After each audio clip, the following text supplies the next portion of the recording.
Hey YouTubers, and welcome back to Tony the Technician channel. And today we're going to be going into this bag from Carlyle Tools. This is, for your electrician or construction HVAC type of work where you're traveling a lot. You go to multiple locations to do work, and you have to bring your tools everywhere with you. It's that type of bag. Now, I personally do not have a job like that. If you guys know me and my channel, I've stated I work on the Napa Funny Car team in the NHRA drag racing. So my job does not require me to have a bag like this. So I might reach out to, if you've heard of him, Mike's Tool Shed. If you haven't, go ahead and check him out. Great guy, great channel, very entertaining. So go ahead and check him out if you haven't. I might reach out to him, see if he'll do either a review or use it for a while and let me know, or I might gift it to my father, who also he's a lineman, but also does a lot of handyman work and stuff like that. So I might gift it to him, let him share his thoughts with me after he's used it. Who knows? But I'll reach out to them and see what's going on. But like I said, it's for those jobs where you're going multiple locations and you bring your tools with you to get the job done. So I'm going to kind of just do a quick review over it, let you see what it's all about, and all of that. Won't take very long. So this is part number Tango Bravo Golf Mike 20. It's a 20-inch hard bottom open mouth bag. And what you have here are 10 of these pouches around the entire bag, and then you have an 11th one being this front pocket, which has a zipper.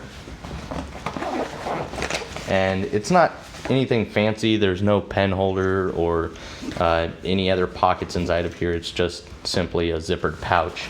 And this is probably my only con to the bag. I don't think the zipper's bad. I think this material is thinner and not as well made as the rest of the bag. It's not as thick or heavy duty as everything else on here. And that's really, I'm just going to state it now, probably the only con that I can find with this bag. One more being I'll state at the end. But like I said, 10 of these pouches around the entire bag for miscellaneous tools and stuff that you may need. Then you have a short carrying handle here, which is cushioned and Velcro with cushion. It seems very durable. It's kind of riveted in here and stitched, very strong. Then you have this metal Carlyle Tools Napa logo plate that's kind of riveted into the bag as well. I think that's kind of cool. So the bag seems very durable, minus this front pocket. I think that would probably be the only issue if you use it a lot. Then you have, once again, the hard bottom that helps the bag keep its shape, and just in case you have a lot of weight in here, the bag's not giving out. And everything on here seems stitched very well. And then you have a removable shoulder strap and adjustable, and it seems to be padded very well as well.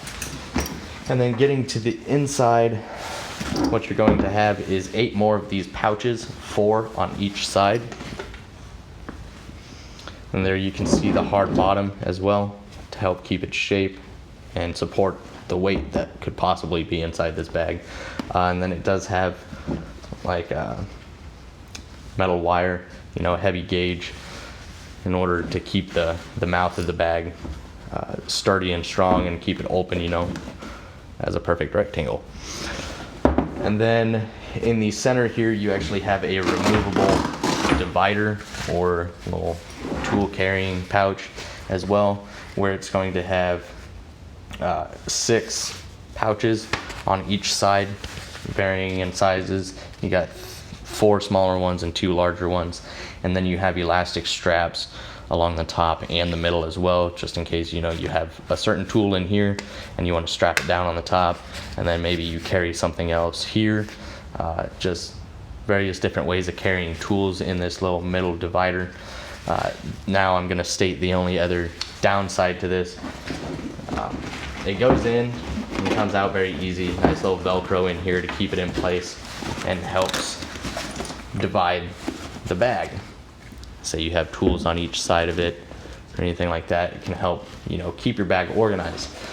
The downside that I can see here is if you have this bag packed full, it would not be easy to get this in and out of the bag. Maybe it'd be easy to get it out, but getting it back in when this bag is packed full, I can see that as being a downside. But other than that, it's got a nice handle to it. Like I said, the material seems very well made and very well stitched. It seems like a really good quality.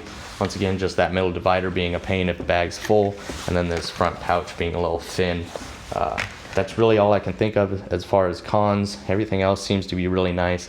But once again, I don't really use bags like this, so I'm going to reach out to Mike's Tool Shed, or possibly give it to my father around the holidays to see if he'll use it, you know, obviously keep it, and just let me know his thoughts on it, how well it holds up over time and everything like that, if it works for his type of work, or, you know, because there's a lot of different style bags out there for HVAC and linemen and electricians and stuff like that. There's a lot of different styles out there. Everybody has their personal preference. So please, if you guys have a bag like this, or maybe you have this bag, let me know your thoughts on it. Or if you have a bag that you prefer for the type of work that you do, please share it down in the comments. Let me know your thoughts. And if you haven't checked out Mike's Tool Shed, please go ahead and check him out. Great guy, great content. And I really hope you guys enjoyed this video. If you did, please hit that thumbs up, leave a comment down below. And as always, subscribe if you're not a subscriber. See you guys in the next one.